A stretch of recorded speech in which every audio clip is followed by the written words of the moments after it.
दोस्तों अस्सलाम वालेकुम लर्न एंड अर्न के यूट्यूब चैनल में खुशामदीद। हम अपने सी प्लस प्लस के कोर्स को आगे लेके बढ़ते हैं और आज हम जिस टॉपिक के बारे में बात करेंगे वो हमारा टॉपिक है इनलाइन फंक्शंस का। और उसके साथ साथ हम देखेंगे default arguments and constant arguments. तो हम देखते हैं हमारे इनलाइन फंक्शंस क्या होते हैं, हम उनको कैसे यूज़ करते हैं, लेकिन उससे पहले हम अपनी एक न्यू फाइल क्रिएट कर लेते हैं। तो मैं क्रिएट अ न्यू फाइल पे जाता हूँ और अपनी एक नई क्लास के लिए एक न्यू फाइल क्रिएट कर लेते हैं। तो मैं कहता हूँ क्लास 17.cpp और एंटर कर देता हूँ। तो मैंने क्लास गलत क्रिएट कर लिया है, मैं इसको .cpp कर लेता हूँ, ये रीनेम करता हूँ और .cpp। तो अब मैं इसमें अपनी स्टार्टर लगाता हूँ। स्टार्टर हमारा वो एक स्निपेट है जो हमने खुद क्रिएट किया था, उसको लगाता हूँ। तो इसको मैंने लगा लिया। अब हम देखेंगे इनलाइन फंक्शन बेसिकली हमारा होता क्या है। तो इनलाइन फंक्शन हमारा होता है कि मैं एक फंक्शन यहाँ पे क्रिएट करता हूँ। लाइक अगर मैं यहाँ पे लिखता हूँ int a is equal to 4 and b is equal to 5 semicolon, और नेक्स्ट लाइन में जाके हम थोड़ी सी कोडिंग कर लेते हैं, उसके बाद हम देखते हैं। तो मैं लिखता हूँ C out a is equal to handle, और हमारा जो b है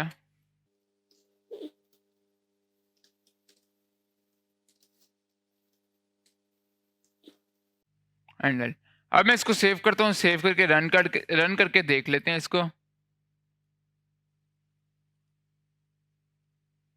और जैसे हम इसको रन करेंगे तो ये देखिए हमारा a इज इक्वल टू 4 आ गया, b इज इक्वल टू 5 आ गया। अब हम सेम फंक्शन एक रन करते हैं सम के नाम से, जैसे हम पहले रन करते आ रहे हैं। तो मैं एक सम के नाम से एक फंक्शन क्रिएट कर लेता हूँ। मैं कहता हूँ सम, और उसके मैं आर्ग्यूमेंट्स देता हूँ a कोमा b।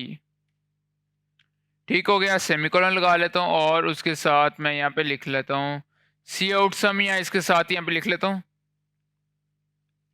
मैं यहाँ पे एक और तरीके से चलता हूँ, मैं कहता हूँ int z is equal to sum, कि हम सम के फंक्शन की वैल्यू z के अंदर स्टोर कर रहे हैं, और उसके बाद जो z होगा वो हम एक नए फंक्शन में लेके जाएंगे। तो यहाँ पे हम देख लेते हैं हमारा एरर क्या है, सम इज अनडिफाइंड। तो हम अभी इसको देख लेते हैं। हम ऊपर अभी हमने डिफाइन करना है, इसको डिक्लेयर करेंगे तो ये प्रॉब्लम हमारी सॉल्व हो जाएगी। तो मैं यहाँ पे कहता हूँ सी आउट और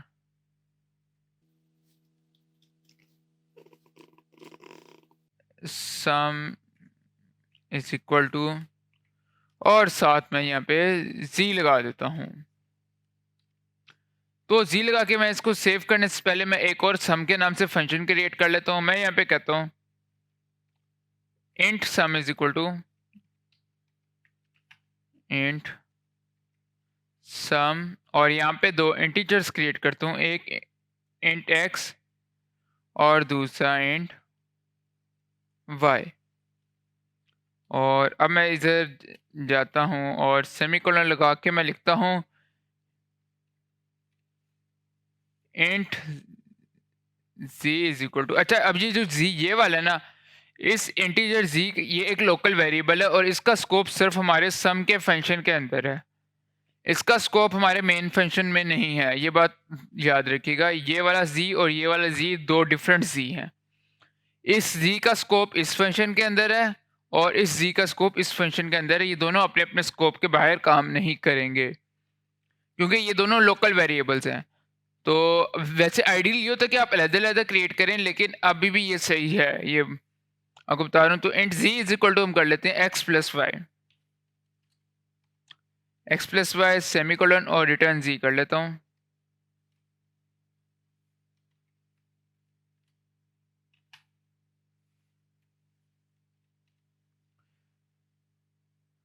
तो अब मैं इसको सेव करता हूँ कंट्रोल एस के थ्रू, और मेरी वैल्यू का देखिए अब सम आ जाएगा। मैं इसको अब रन कर लेता हूँ।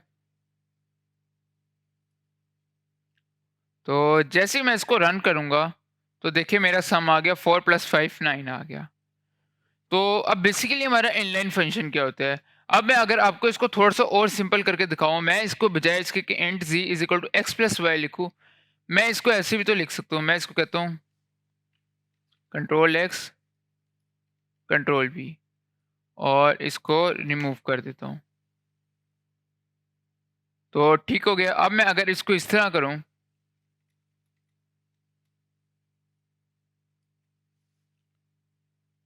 तो अब हम देखते हैं इस पे क्या इफ़ेक्ट पड़ता है। तो फंक्शन के बाद हमें ये लगाना पड़ेगा, तो मैं लगा लेता हूँ।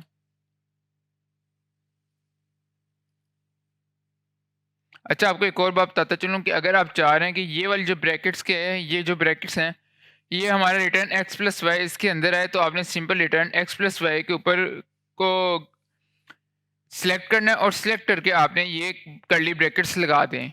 तो देखिए हमारे ये इसके कर्ली ब्रैकेट्स के अंदर आ गया। अब अगर आप देखें तो हमारा जो ये वाला फंक्शन है, ये एक लाइन का फंक्शन क्रिएट हो गया है। ये कोई ज़्यादा बड़ा चौड़ा फंक्शन नहीं है। तो मैं चाहता हूँ कि बजाय इसके कि ये फंक्शन इस तरह शो हो कि ये बार-बार जाए, यहाँ पे आके सेव हो, रन हो, पहले sum is equal to A B पे आए, उसके बाद वापस इधर जाए। तो मैं इसको बजाय इसके मैं एक और थोड़ा-सा इसमें चेंज कर लेता हूँ। कंट्रोल एक्स और इसके बाद मैं यहाँ पे लिखता हूँ कंट्रोल। तो अभी भी हमारा जी के फंक्शन को ही रिमूव कर देता हूँ। तो अब बजाय इसके कि मैं चाहूँ कि मेरा ये फंक्शन यहाँ पे आ रहा है जो इंट सम का फंक्शन है, मेरा कंपाइलर ऊपर से पढ़ता हुआ आया, उसे यहाँ पे आके पढ़ा और वो यहाँ पे आता है, वो यहाँ पे आके कह लेते हैं इस सारे को पढ़ता है और इस सारे को पढ़ के जब वो सम पे आता है, तो वो सम पे आता है, सम ए बी पे आता है और वापस इधर जाता है। कि फॉर एग्जांपल मैं इस फंक्शन को 10-12 दफ़ा लिख लेता हूँ। कंट्रोल सी किया मैंने इसको कि ये एक दफ़ा हमारा ये फंक्शन रन नहीं हो रहा है, ये फंक्शन हमारा बार-बार रन होता जाए।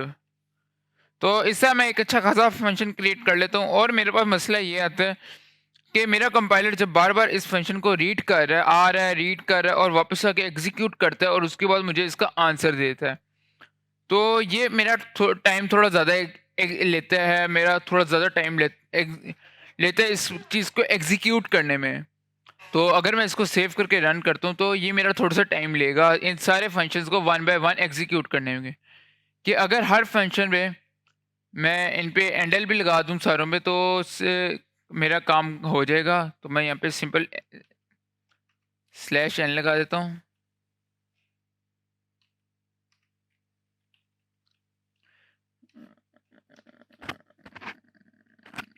तो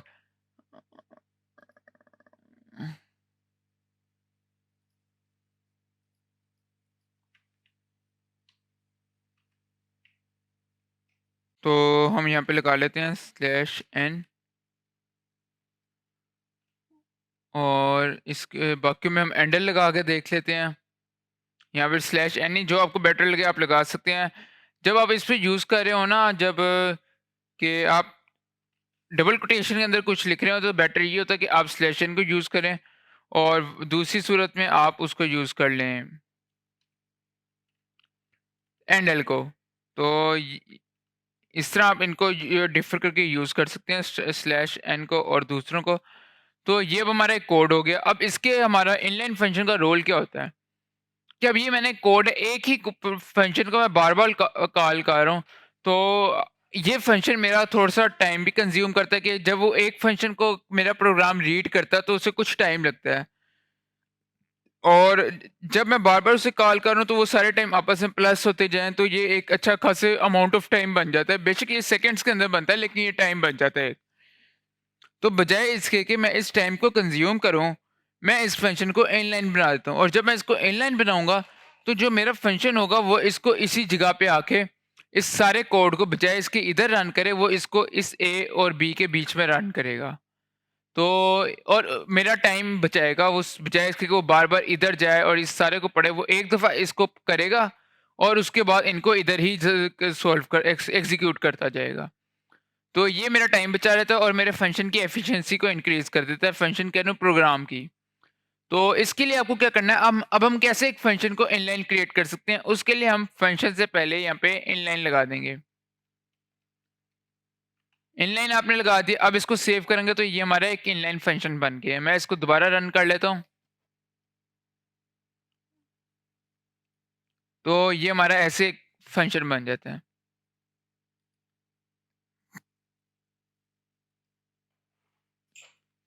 तो ये हमारा इनलाइन फंक्शन आ गया, लेकिन इनलाइन फंक्शन कब हमने यूज करना है और कब नहीं करना, वाई इनलाइन फंक्शन, इसका जवाब तो हमारे पास आ गया कि हम इनलाइन फंक्शन क्यों यूज करेंगे।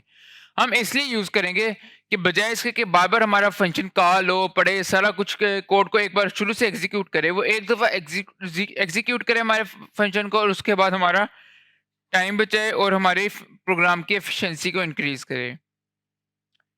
और ये हमें कब यूज करना चाहिए, अब ये सवाल आता है।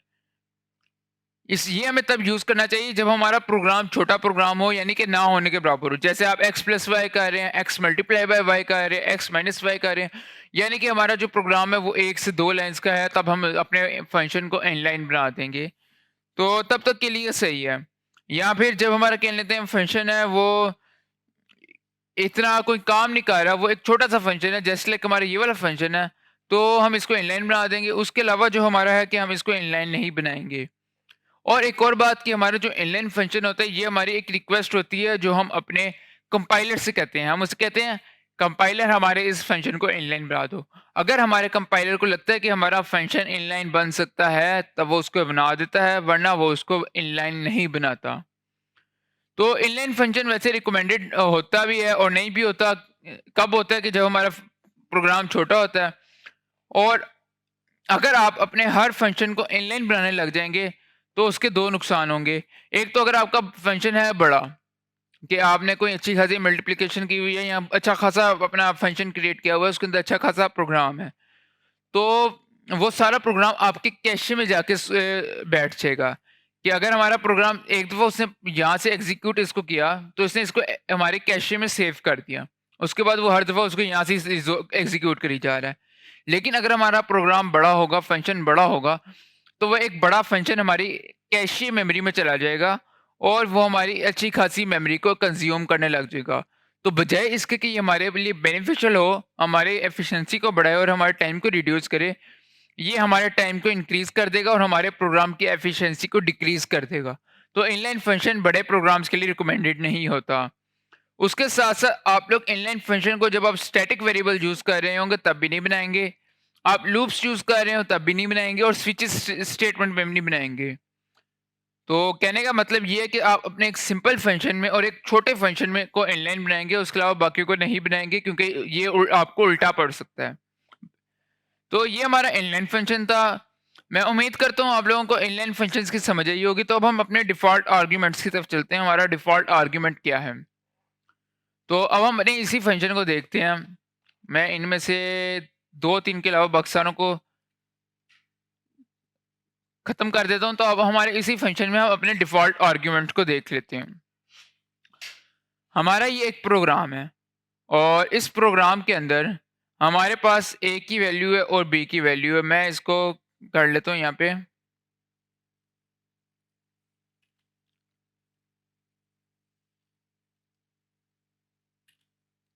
थोड़ी सी एडिटिंग कर लेता हूँ। Int z is equal to x plus y plus हमारे पास आ जाता है c या v। तो ये मैंने अपना प्रोग्राम बना दिया और इसको मैंने 3 आर्ग्यूमेंट्स दे दिए और मैं कहता हूँ रिटर्न मेरा z हो जाए। तो ठीक है भाई, उस हमारे इसको क्या प्रॉब्लम, वो z रिटर्न कर देगा। लेकिन हमारे पास 2 आर्ग्यूमेंट्स है और तीसरा नहीं है। तो मैं यहाँ पे एक और आर्ग्यूमेंट बनाता हूँ। मैं इसको कहता हूँ int v is equal to 12 या 2 कर देता हूँ। और जैसे ही मैं int v is equal to 2 करूँगा, तो मैंने अपने एक आर्ग्यूमेंट को एक बाय डिफ़ॉल्ट वैल्यू दे दी, जो इसकी एक डिफ़ॉल्ट वैल्यू है। अब मैं इसको सेव करता हूँ। तो आप देखिए मैंने 2 पैरामीटर्स भेजे और आगे मैं 3 पैरामीटर्स को यूटिलाइज़ कर रहा हूँ और इनमें से एक मेरा डिफ़ॉल्ट पैरामीटर है। डिफ़ॉल्ट पैरामीटर क्या होता है इस पे भी हम देखेंगे। अभी मैं अगर इसको सेव करूँ, सेव करके मैं इसको रन करता हूँ, तो आप देखिएगा कि हमारे पास 11 वैल्यू आ रही है, जो कि हमारी 4 + 5 + 2 है। तो अब मैं यहाँ पे क्या करता हूँ, मैं यहाँ पे कहता हूँ इस फंक्शन पे कि लेट जो हमारा v है, वो मैं दे देता हूँ इसको, v की वैल्यू मैं दे देता हूँ 4। ठीक है, मैंने v की वैल्यू इसको 4 दे दी। अब मैं इसको सेव करता हूँ, सेव करके रन करता हूँ।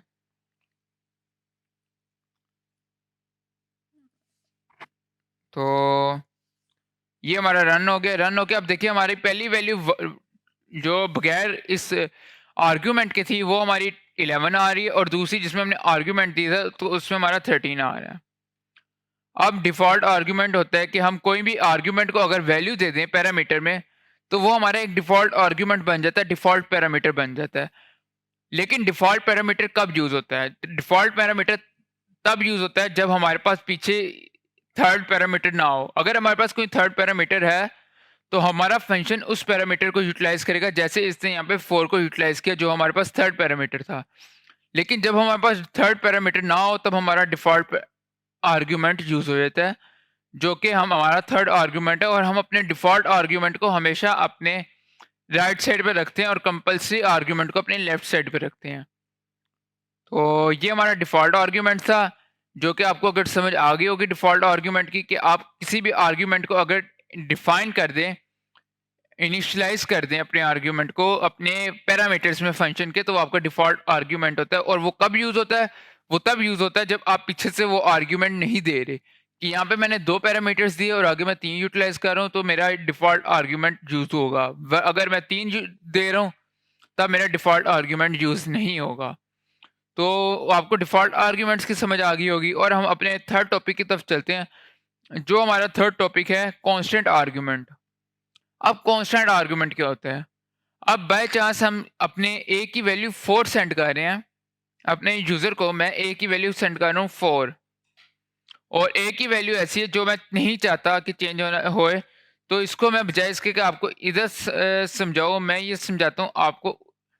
जब मैं ये आपकी जो होती है ना कांस्टेंट आर्ग्यूमेंट से, तब आपके यूटिलाइज़ होते हैं जब आप यूज़ कर रहे होते हैं अपने पॉइंटर्स। अगर आपने मेरी पॉइंटर्स वाली क्लास देखी हुई है, कौन-सी है? अगर हमारी ये आई होप कि 15 क्लास है आर्ग्यूमेंट्स वाली, वो पॉइंटर्स वाली, तो 15 है या 14 है, मुझे याद नहीं, मैं देख लेता हूँ। हमारी 14 भी नहीं है, 15 या ये 16 क्लास है। अगर आपने ये देखी हुई है तो आपको पता होगा, जहाँ पे हमने देखा था कि हम क्या लेते हैं, पॉइंटर्स के कॉल बाय वैल्यू और कॉल बाय रेफरेंस को हमने देखा था। तो अगर आपने ये क्लास देखी हुई है तो यहाँ पे आपको हमारे कांस्टेंट आर्ग्यूमेंट का पता चलेगा, कि हमने कहा था कि हमारा जो ये वाला फंक्शन है, जब भी हम इसमें कोई आर्ग्यूमेंट भेजते हैं, जैसे मैंने ये वाली a और b की वैल्यू जब मैंने अपने इसमें भेजी सम a b में, और जब ये a और b इधर आया हमारा, तो मैं इसको रिमूव कर दूं और यहाँ से भी v को रिमूव कर देता हूँ। जब हमारी ये हमारे एक्चुअल आर्ग्यूमेंट्स है और ये हमारे फॉर्मल आर्ग्यूमेंट्स है। एक्चुअल आर्ग्यूमेंट्स में हमारी असल वैल्यू होती है, और एक्चुअल आर्ग्यूमेंट से वैल्यू कॉपी होकर हमारे फॉर्मल आर्ग्यूमेंट्स पे आती है, ओरिजिनल वैल्यू नहीं आती, कॉपी आती है। तो कॉपी वैल्यू हमारी चेंज नहीं होती। तो ये वैल्यू यहाँ पे आई, ये प्रिंट हुई, बस अगर मैं यहाँ पे सी आउट करूंगा तो हमारी वैल्यू चेंज हो जाएगी, लेकिन वैसे ये वैल्यू चेंज नहीं होगी। जस्ट लाइक हमारे क्लास नंबर 16 अगर आपने देखी हुई है तो आपको अंदाजा हो जाएगा कि हमने जब ये देखे तब हमने इस बात का रखा देखा था अच्छी तरह से, कि जो हमारी ये वाली वैल्यू है, जब हमने यहाँ पे चेंज की अपनी वैल्यू को, तो ये जब हमने कॉल बाय रेफरेंस किया, जब हमने पॉइंटर्स में इसको किया, तब ये चेंज हुई। तो अगर आप चाहते हैं कि हमारी ये वाली वैल्यू 5 है, ये चेंज ना हो, जब भी मैं इसको कर रहा हूँ तो ये वैल्यू हमारी चेंज ना हो। ये अपनी वैल्यू जो इसकी 5 और 8 वैल्यू है, जैसे कि अगर मैं इस प्रोग्राम को अपना रन करता हूँ, मैं आपको एक ये प्रोग्राम रन करके दिखाता हूँ। तो देखिए हमारी a की वैल्यू इसमें 6 थी, b की वैल्यू हमारी 9 थी। जब हम इसको यूज़ करते हैं बाय रेफरेंस, तो ये हमारी वैल्यू चेंज हो जाती है, वरना हमारी ये वैल्यू चेंज नहीं होती। जब हम इसको बाय रेफरेंस यूज़ करते हैं तब ये चेंज हो जाती है। अब मैं चाहता हूँ कोई भी मेरी इस वैल्यू को चेंज ना कर सके, बाय रेफरेंस ना चेंज ना कर सके, बाय रेफरेंस मेरी यही वैल्यू रहे। तो चेंज ना करने के लिए मैं अपने इस वेरिएबल को कांस्टेंट कर देता हूँ। तो मैं इसको करता हूँ कॉन्स्ट और कॉन्स्ट एंड कर देता हूँ। अब मैं अगर इसको सेव करूँगा तो मेरे पास एरर रहेगा कि मेरी ये वाली वैल्यू चेंज नहीं हो सकती थी और मैं इसको चेंज करने की कोशिश कर रहा हूँ, तो मेरे पास यहाँ पे ये एरर रहेगा। देखिए expression must be modifiable value. तो हम कांस्टेंट को तब यूज़ करते हैं जब हम चाहते हैं कि हमारा फंक्शन जो है वो हमारी वैल्यू को चेंज ना करे, हम तब कांस्टेंट आर्गुमेंट सेंड करते हैं कि हमारा फंक्शन हमारे उस वैल्यू को यूज़ तो करे, यूटिलाइज़ करे, उस पे सम उसको किसी चीज़ में सम करना है, उसको किसी चीज़ के साथ माइनस करना है, लेकिन उसको चेंज हरगिज़ ना करे। तब हम अपना कॉन्स्ट को यूज़ करते हैं और ये अमूमन पॉइंटर्स के साथ यूज़ किया जाता है या रेफरेंस के वेरिएबल्स के साथ यूज़ किया जाता है। तो मैं उम्मीद करता हूँ आपको कांस्टेंट आर्ग्यूमेंट्स की और उसके साथ-साथ डिफ़ॉल्ट आर्ग्यूमेंट्स की और इनलाइन पैरामीटर्स की समझ आई होगी। तो आज के लिए इतना ही, मिलते हैं अगली वीडियो में, तब तक के लिए खुदा हाफ़िज़।